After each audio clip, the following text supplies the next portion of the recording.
nomenclature of amines।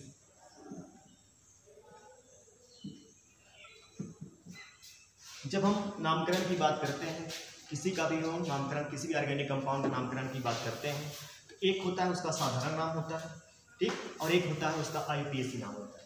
तो हम बात करते हैं पहले सर्वप्रथम साधारण नाम।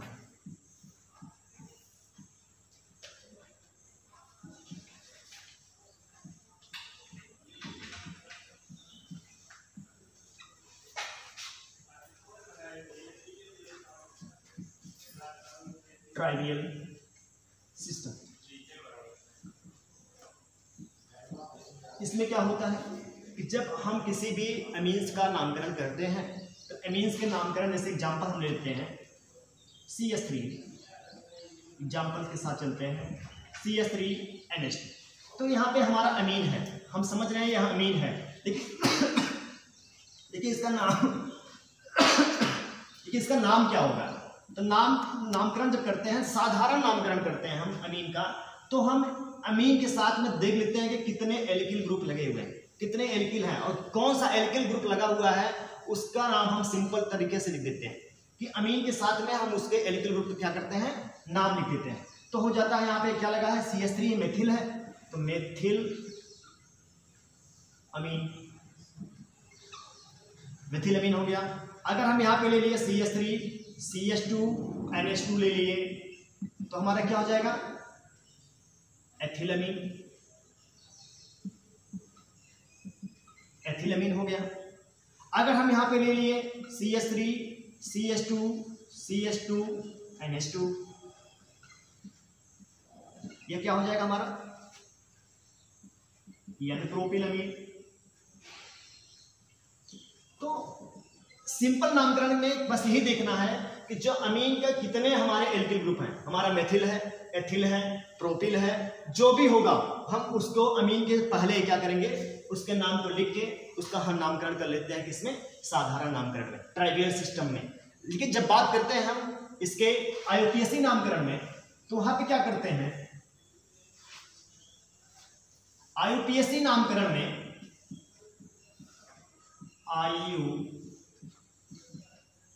सिस्टम में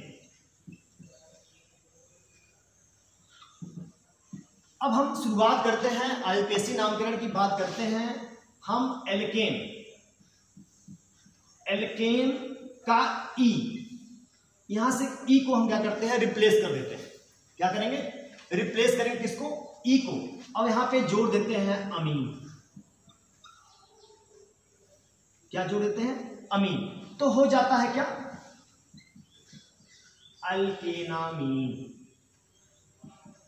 अल्केनामीन। तो क्या करेंगे, एल्केन के E को हम हटा देते हैं, और E को हटाने के बाद हम क्या लगा देते हैं, अमीन जोड़ देते हैं, तो यह बन जाता है एल्केनामीन।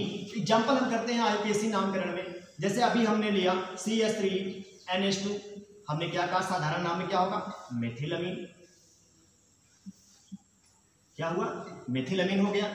लेकिन IUPAC नाम सिस्टम में क्या हो जाएगा इसका नाम, क्योंकि हमने एल्केन के साथ मतलब एल्किल ग्रुप में हमने क्या ले लिया, मेथिल है, मेथिल, मेथेन से मेथिल बना है, मेथेन का E हटा के हमने क्या कर दिया, अमीन जोड़ दिया, तो नाम इसका क्या हो जाएगा, मेथेनामीन। क्या हो गया, मेथेनामीन। अब हम यहां पे लेते हैं CH3 CH2NH2, हमने बात किया, इसे हमने क्या कहा था, एथिलमीन। और इसको हम क्या करेंगे, तब नाम क्या हो जाएगा, एथेनामीन। क्या हो जाएगा नाम, एथेनामीन। तो यह IUPAC नामकरण में है। तो CH3 और एग्जाम्पल लेते हैं CH2 CH2NH2, हमने कहा N-प्रोपिल अमीन, N-प्रोपिल अमीन।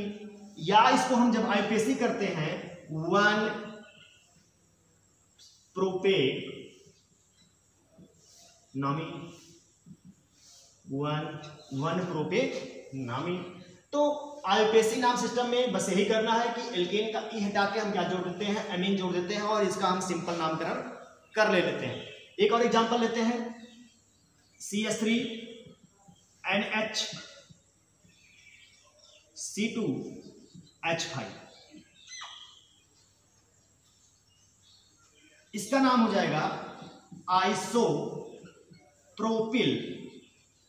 अमीन, आइसोप्रोपिल अमीन। लेकिन जब आईयूपीएसी नामकरण करेंगे इसका तो हो जाएगा क्या, 2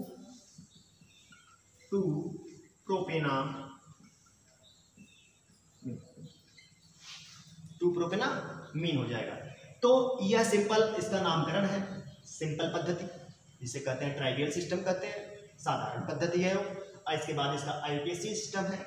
इसमें क्यों, बस इतना ध्यान देना है कि एल्केन का ई हटा के हम सफिक्स के रूप में क्या लगा देंगे, अमीन जोड़ देते हैं। क्या सा सफिक्स अमीन जोड़ देते हैं और यह हो जाता है हमारा क्या, एल्केनामीन बन जाता है। तो यह इसका नामकरण हुआ। अब इसमें हम बात करेंगे नेक्स्ट टॉपिक का जो होता है अमीन हमको पढ़ना है, वह है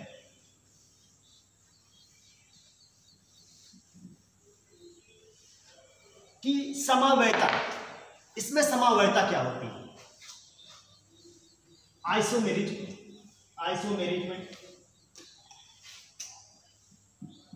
आइसो इन अमीन्स।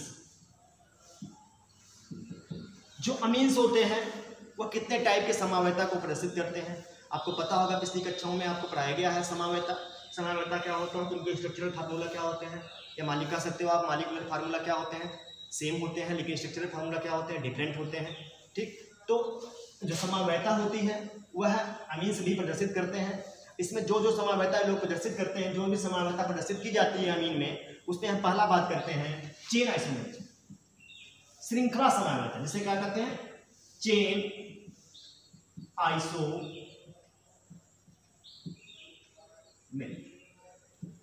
अब क्या होगा, नाम से क्लियर है, श्रृंखला समावयता। चेन मतलब क्या होती है, श्रृंखला होती है।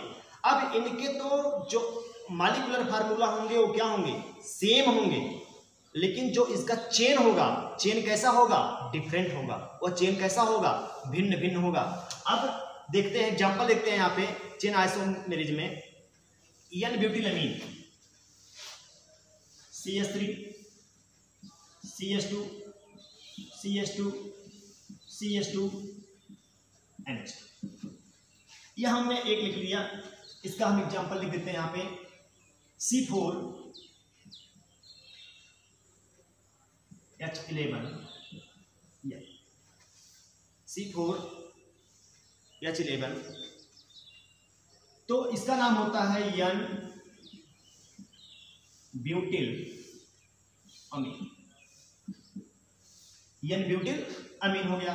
अब इसका तो मॉलिक्यूलर जो फार्मूला है C4H11 एन ब्यूटिल अमीन का भी है, लेकिन जब हम बात करते हैं यहाँ पे CH3 CH CH2 NH2। अब देखते हैं यह होता है आइसोप्रोपिल अमीन, आइसोप्रोपिल अमीन।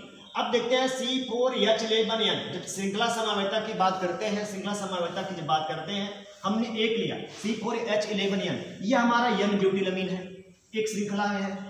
लेकिन यहाँ पे क्या हो गया, यह आइसोप्रोपिल अमीन हो गया। मतलब दोनों की श्रृंखला में क्या हो गया, मॉलिक्यूलर फार्मूला सेम है लेकिन स्ट्रक्चरल फार्मूला यहाँ पे क्या हो गया, डिफरेंट हो गया। उसकी चेन भी क्या हो जाएगी, वो भी क्या है, डिफरेंट है।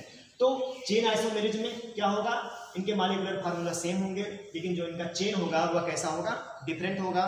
तो वहां पे कौन सी समावयता होगी, चेन आइसोमेरिज्म। अब हम बात करते हैं दूसरी, पोजीशन आइसोमेरिज्म। अब स्थान की समावयता, किसके स्थान की समावयता। अब कह रहा है कि पोजीशन आइसोमेरिज्म मतलब स्थान समावयता क्या होगा। मतलब अब मान लेते हैं, एग्जांपल लेते हैं समझने के लिए कि मान लेते हैं हमने ले लिया एन ब्यूटिल अमीन। यहाँ पे देखो एन ब्यूटिल अमीन, यहाँ पे नाइट्रोजन की स्थिति को दर्शाएंगे। इस किसकी स्थिति होगी पोजीशन में, नाइट्रोजन किस पोजीशन पर है, नाइट्रोजन 1 नंबर पे है या नाइट्रोजन 2 नंबर पे है, तो यह डिपेंड करेगा। जैसे हम लेते हैं example CH3 CH2 CH2 NH2 1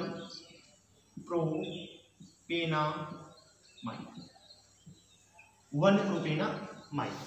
अब हम यहाँ पे नाइट्रोजन किस पोजीशन पे है, 1 नंबर पे आया, तो हम लिख दिए यहाँ पे 1 प्रोपेनामाइड। अब हम एग्जांपल दूसरा यहाँ पे लिख देते हैं CH3 CH CH3 NH2। अब यहाँ पे किस पोजीशन में नाइट्रोजन जुड़ा हुआ है, 2 नंबर, किस नंबर पे, 2 नंबर पर, अर्थात इसका नाम क्या हो जाएगा 2 प्रोपेना।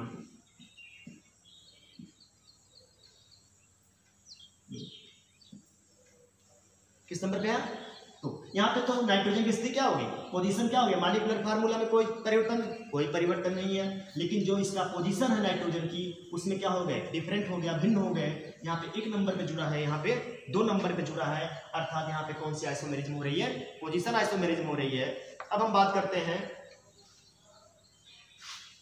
Last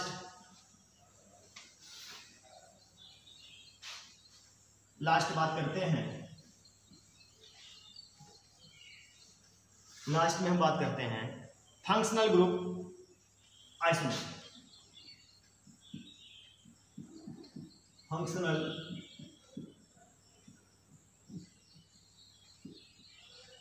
group isomerism.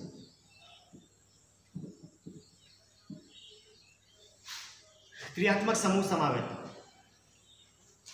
एग्जाम्पल लेते हैं, एग्जाम्पल लेते हैं C3H9। अब इसमें हम दर्शाएंगे, इसमें प्रदर्शित करेंगे कि क्रियात्मक समूह समावेयता क्या होती है। अब क्रियात्मक समूह के बारे में बात करते हैं। CH3 CH2 CH2 NH2, ये हमारा कैसा है, 1 डिग्री अमीन है, प्राइमरी अमीन है। अब हम बात करते हैं CH3 CH3 CH NH2, ये हमारा कैसा हो गया, 2 डिग्री अमीन। कैसा हो गया, 2 डिग्री अमीन हो गया।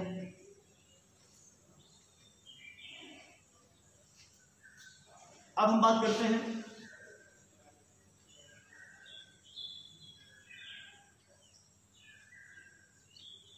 CH3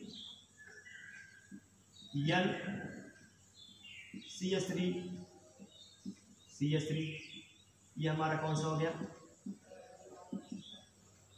टर्शियरी अमीन। यहाँ पे थोड़ा सा गलती हो गई है, यहाँ पे हम थोड़ा चेंज करना चाहते हैं, CH3 NH CH2 CH। अब बात करते हैं, जब क्रियात्मक समूह समावेयता की बात करते हैं, यहां पे क्या है, 1 डिग्री ग्रुप है। यहां पे कौन सा ग्रुप जुड़ा हुआ है, इमीनो।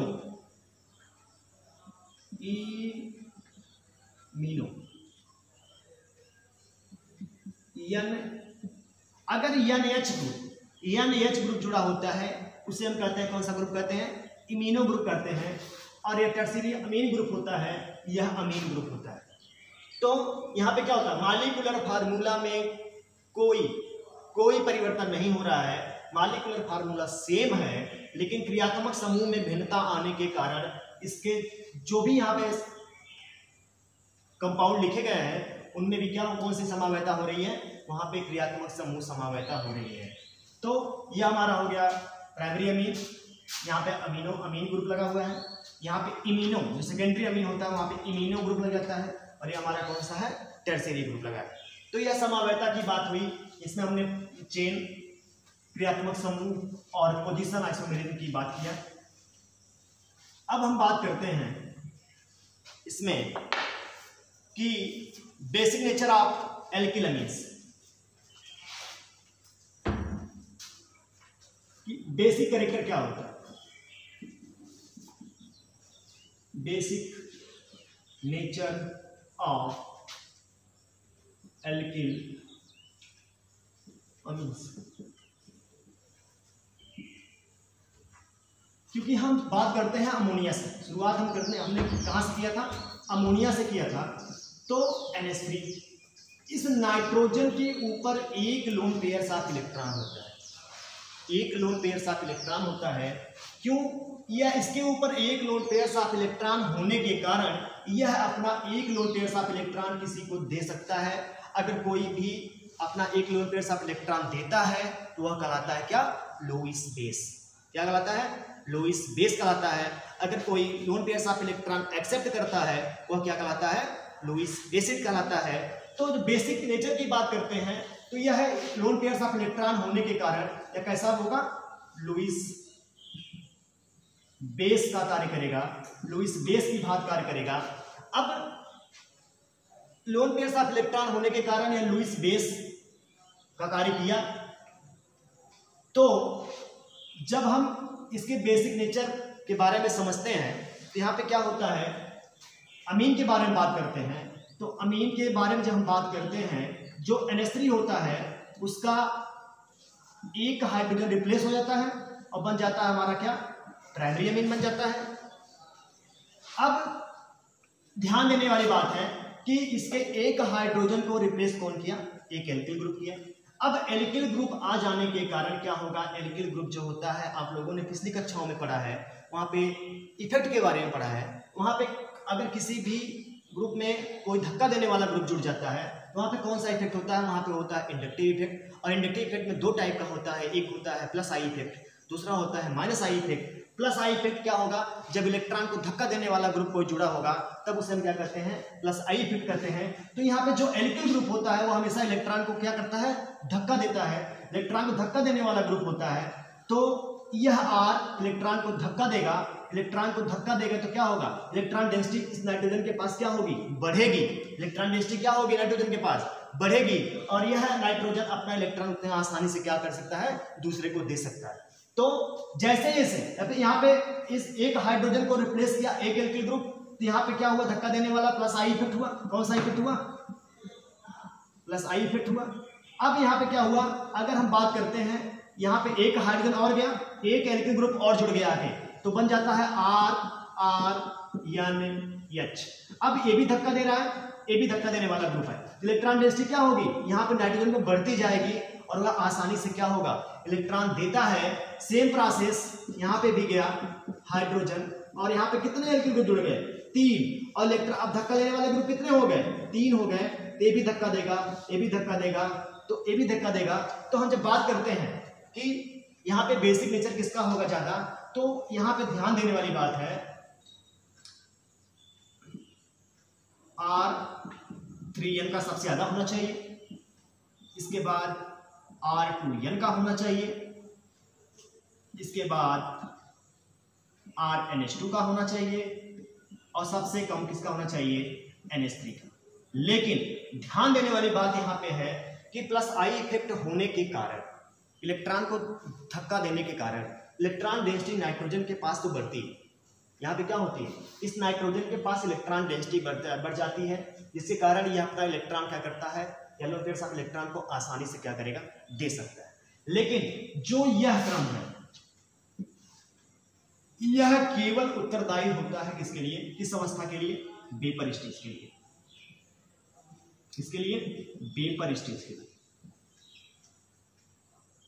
सॉल्यूशन के लिए किसी विलयन में यह जो अवस्था होती है कि टर्शियरी अमीन सबसे ज्यादा बेसिक नेचर का होगा, इसके बाद सेकेंडरी होगा, इसके बाद प्राइमरी होगा, इसके बाद क्या होगा, अमोनिया होगा। लेकिन जब हम बात करते हैं यह क्रम जो है किसके लिए लागू होगा, किसके लिए सही होगा, यह होगा किसके लिए, वेपर स्टेज के लिए। लेकिन जब हम बात करते हैं, ऊपर देखते हैं, जब हम बात करते हैं किसी भी सॉल्यूशन स्टेज के लिए तो इसका क्रम चेंज हो जाता है। उसमें क्या होता है कि सेकेंडरी अमीन सबसे ज्यादा बेसिक होता है, उसके बाद प्राइमरी होता है, उसके बाद अमोनिया होता है, और उसके बाद सबसे कम बेसिक कौन होता है? टर्शियरी होता है। उसका क्रम देख लेते हैं। सबसे R2NH, RNH2, इसके बाद NH3 और सबसे R3। अब क्या होता है कि यह क्रम किसके लिए होता है? फॉर सॉल्यूशन में यह क्रम क्या होता है? बेसिक नेचर का सही क्रम होता है, सही क्रम होता है। अब ऐसा क्यों होता है कि हम यहाँ पे दिखा रहे थे कि यह टर्शियरी अमीन जो होता है मोर बेसिक होता है सेकेंडरी से, प्राइमरी से, अमोनिया से, लेकिन यह वेपर स्टेज में लागू होता है, वेपर स्टेज के लिए होता है। लेकिन जब हम सॉल्यूशन की बात करते हैं वहाँ पे सेकेंडरी अमीन मोर बेसिक हो जाता है किसके अपेक्षा? प्राइमरी के। और प्राइमरी भी क्या होता है? सबसे ज़्यादा प्राइमरी भी मोर बेसिक होता है, अधिक बेसिक होता है किससे? टर्शियरी अमीन से। जब हम बात करते थे इंडक्टिव इफेक्ट की, अब हम यहाँ पे देखते हैं, इस क्रम को हम नोट करेंगे। अब हम देखते हैं और इस क्रम को नोट करने के साथ साथ हम याद रखेंगे कि सबसे ज्यादा बेसिक कौन होगा? वो सेकेंडरी अमीन होगा, उसके बाद कौन होगा? प्राइमरी होगा, और सबसे कम बेसिक कौन सा होगा? वो हमारा होगा टर्शियरी अमीन। लेकिन अब हम बात करते हैं यहाँ पे कि क्यों टर्शियरी अमीन सबसे कम बेसिक है। सबसे कम बेसिक मतलब कि सबसे कम इलेक्ट्रॉन देगा अपना। तो हम जब बात करते हैं 8 एल्किल ग्रुप, इस नाइट्रोजन को, या हम इसको ऐसे बना सकते हैं, आप ऐसे भी, अथवा इसको हम ऐसे बना सकते हैं, यह M 1R 2R 3R। अब चारों तरफ से यह नाइट्रोजन 3 एल्किल ग्रुप के द्वारा क्या हो रहा है? जुड़ा हुआ है। इस नाइट्रोजन को 3 एल्किल ग्रुप क्या है? बांध दिए, बांधे हैं, इसको बांध के बंद करके रखे हैं। किसको? नाइट्रोजन को। अब यह नाइट्रोजन के पास एक लोन पेयर ऑफ इलेक्ट्रॉन, और इसके पास इलेक्ट्रॉन की डेंसिटी बढ़ेगी। इलेक्ट्रॉन की डेंसिटी जब इसके पास बढ़ेगी तो क्योंकि तीनों एल्किल ग्रुप इसको तीनों तरफ से क्या कर रहे हैं? चारों तरफ से बांधे हुए हैं, पकड़े हुए हैं। तो क्या होगा? इस नाइट्रोजन में यह गुण होगा कि यह जो इसके पास इलेक्ट्रॉन है वह अपना एक इलेक्ट्रॉन किसी को नहीं दे सकता है। नहीं दे सकता है तो बंध नहीं बनेगा। जब बंध नहीं बनेगा तो उसकी जो इलेक्ट्रॉन देगा नहीं, बंध का निर्माण नहीं होगा, तो उसका बेसिक कैरेक्टर भी क्या होगा? कम होता जाएगा। तो यहाँ पे क्या होता है? इस एल्किल ग्रुप के उपस्थिति के कारण यह नाइट्रोजन अपना इलेक्ट्रॉन आसानी से नहीं दे पाता है, क्योंकि इस नाइट्रोजन को एल्किल ग्रुप क्या करते हैं? चारों तरफ से घेरे रहते हैं, चारों तरफ से बंधे रहते हैं, और वह अपना एक इलेक्ट्रॉन किसी के साथ शेयर नहीं कर सकता है या किसी को दे नहीं सकता है। जब देगा नहीं इलेक्ट्रॉन तो बंध का निर्माण नहीं होगा, अर्थात इसका बेसिक कैरेक्टर क्या होगा? सबसे कम होगा किसके अपेक्षा? अमोनिया की अपेक्षा। और सबसे ज्यादा बेसिक नेचर किसका होगा? वह होगा सेकेंडरी अमीन का, इसके बाद प्राइमरी अमीन का, इसके बाद अमोनिया का, और सबसे कम किसका होगा? टर्शियरी अमीन का। और यहाँ पे एक इफेक्ट भी लागू होता है, जो हम कह रहे हैं कि यह एल्किल ग्रुप चारों तरफ से घिरे रहता है। यहाँ पे काम करता है steric hindrance.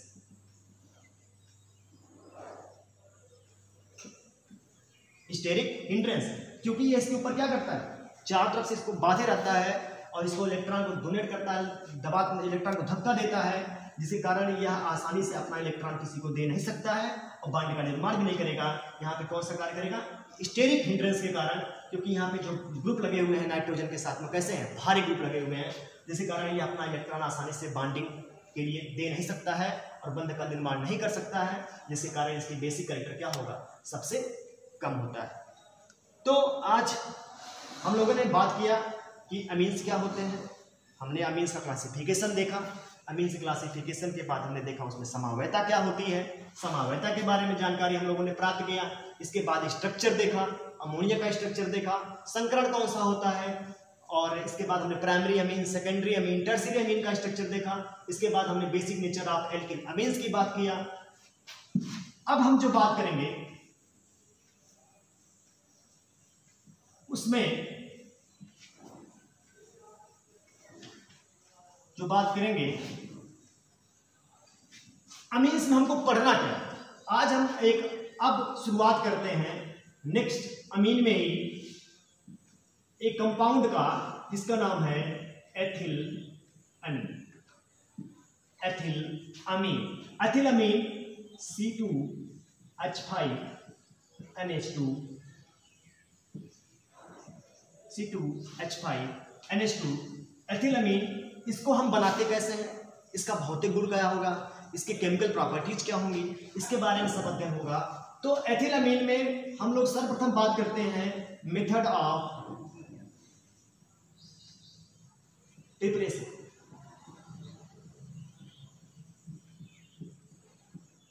Method of preparation कि इसको बनाते कैसे, इसका निर्माण कैसे करेंगे, एथिलअमीन का निर्माण कैसे करेंगे। अब तक हम लोगों ने जो पढ़ा, जो हम लोग समझा, वो हम लोग केवल बात कर रहे थे, किसकी बात करते हैं, अमीन के बारे में।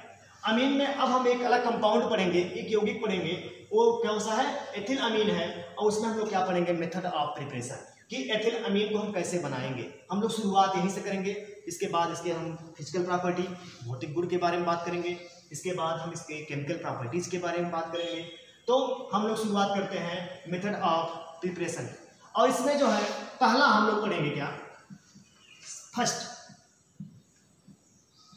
लेबोरेटरी प्रोसेस कि प्रयोगशाला में हम एथिलअमीन का निर्माण कैसे करेंगे। हम एथिलअमीन का निर्माण करेंगे डिफरेंट मेथड द्वारा करेंगे, बहुत सारी विधियां हैं, लेकिन जो पहला हम लोग पढ़ेंगे उसमें कौन सा है, लेबोरेटरी प्रोसेस है। तो लेबोरेटरी प्रोसेस में हम लोग कैसे इस एथिलअमीन का निर्माण करेंगे, उसके बारे में हम लोग अध्ययन करेंगे।